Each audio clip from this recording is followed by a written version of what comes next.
Clause générale applicable à l'ensemble de l'opération.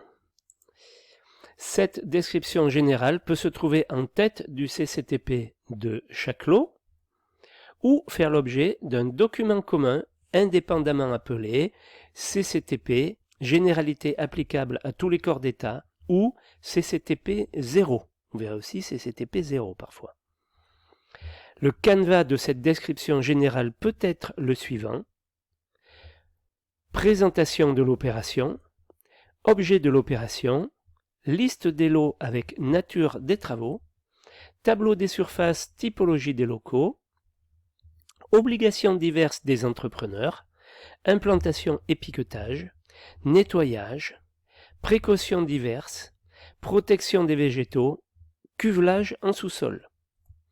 Coordination technique, trous, réservation, incorporation, scellement, rebouchage, renseignements à fournir ou à obtenir, prototype et ou cellule témoin quand c'est du logement collectif par exemple, tableau définition. Le canevas général du CCTP propre à chaque lot peut être le suivant. Donc là on est passé du CCTP 0, ou commun à tous les lots, ce que vous pouvez mettre sur chaque CCTP ou une bonne fois pour toutes dans un CCTP 0, et maintenant le CCTP spécifique à chaque lot. Le CCTP spécifique à chaque lot. Le canevas général du CCTP propre à chaque lot peut être le suivant. Rappel des normes et règlements applicables. Principaux cahiers des clauses techniques des DTU. Vous n'êtes pas obligé de d'énoncer, de réécrire ce qu'il y a dans les DTU, mais au moins les citer. DTU 21, DTU 23, DTU 13, DTU... Voilà. Normes françaises et européennes concernées par le lot. Règles de construction. Autres documents. Réglementation locale. Règlement intérieur, etc. Contenu du marché. Travaux compris dans le présent lot, travaux non compris dans le présent lot, pour certains, alors on ne va pas tout énumérer, mais on va comprendre ce que doit faire le plâtrier par rapport à l'attente de ce qu'attend l'électricien, ni plus ni moins. Clause de coordination, limite des prestations avec certains autres lots, on va voir ça après. Prototype, prestation du lot, échantillon, le cas échéant. Nature des prestations à exécuter. Les principaux travaux sont définis par nature et ou dans l'ordre chronologique de construction. Description de l'ouvrage. La description est faite par nature de prestation et par localisation dans le bâtiment. On va voir maintenant par exemple le lot gros œuvres. Donc rappel des normes et règlements applicables. Rappel des éléments correspondant aux travaux du lot qui peut comprendre des prestations annexes telles que terrassement, cuvelage, carrelage, etc. Hypothèse de calcul des ouvrages, conditions climatiques, surcharge, portance du sol et calcul de béton armé, tout ça, ça vous est fourni par le bureau d'études structures et le géotechnicien. Voilà, et l'étude de sol.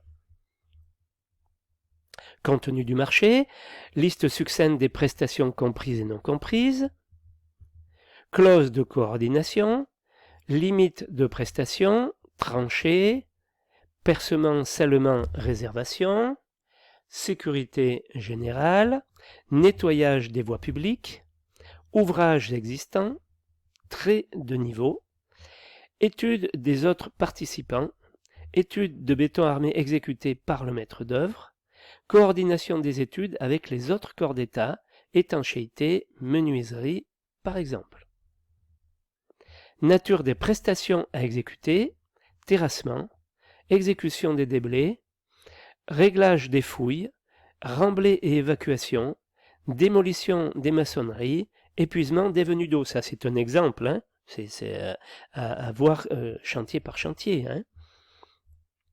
Ouvrage béton, type de béton et nature des matériaux utilisés dans la mesure où ils sont différents des normes, exécution des bétons, coffrage, définition des percements, des parements, armature, qualité et mise en œuvre des aciers, maçonnerie diverse, nature des matériaux, mortiers et enduits, mortiers spéciaux de résine, canalisation sous dallage, nature des tuyaux, mise en œuvre et essai, documents à établir par l'entrepreneur, contenu du dossier des ouvrages exécutés, description de l'ouvrage, description par nature des travaux, se référant au chapitre précédent et décrivant le bâtiment par niveau, depuis le sous-sol jusqu'au niveau supérieur.